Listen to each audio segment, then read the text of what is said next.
భానుమతి చేసిన పనికి భువన అలాగే శాంభవి వాళ్ళిద్దరూ కూడా కంగు తిని వాళ్ళైతే ఆ నగలను ఎలాగైనా సరే వాళ్ళ మామయ్యకి ఇచ్చేయాలని అనుకుంటారు.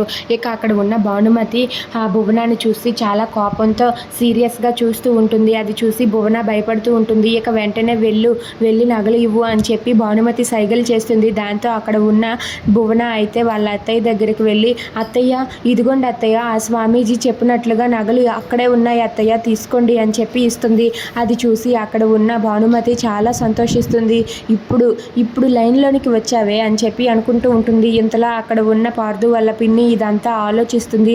అసలు అతను నాకు స్వామీజీ లాగానే అనిపించలేదు, అసలు అతను స్వామీజీయే కాదు, అలాంటిది అతను చెప్పినట్టుగా ఇక్కడ నగలు ఎలా ఉన్నాయి, అతను చెప్పిన డైలాగ్ ఏంటి, ఆ డైలాగ్ గురించి ఆలోచిస్తుంటే అంటే భువనయే తీసిందా, భువనయే తీసి భానుమతి వాళ్ళ అమ్మ మీద ఈ నింద మొత్తాన్ని పడేసిందా, ఇదంతా తెలిసి భానుమతియే ఆ స్వామీజీని సెర్చ్ చేసిందా, అవును ఇదంతా చూస్తుంటే అదే అర్థమవుతుంది, భానుమతియే ఇదంతా కావాలని స్వామీజీని సెర్చ్ చేసి భువనాన్ని బెదిరించి ఆ నగలు బయటికి వచ్చేలా చేసింది. అమ్మో, ఈ భానుమతి మామూలు ఆడదు కాదు, ఆ భువన లాంటి వాళ్ళనే లొంగేలా చేసింది, తనకి తాను లొంగి ఆ నగలు తెచ్చి ఇచ్చేలా చేసింది.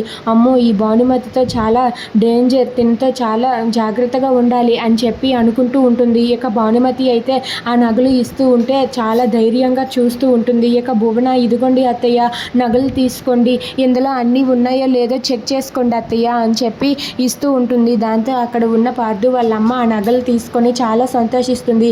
ఇక జరిగిందంతా కూడా బలరాముకు చెప్పి, ఈ నగలు ఉన్నాయండి, ఎక్కడికి పోలేదు, అనవసరంగా భానుమతి వాళ్ళ అమ్మ మీద మనం నింద వేశాము, ప్రమీల ఎలాంటి తప్పు చేయలేదండి అని చెప్పి అంటుంది. ఇక ఇదంతా చూసి భానుమతి చాలా సంతోషిస్తుంది.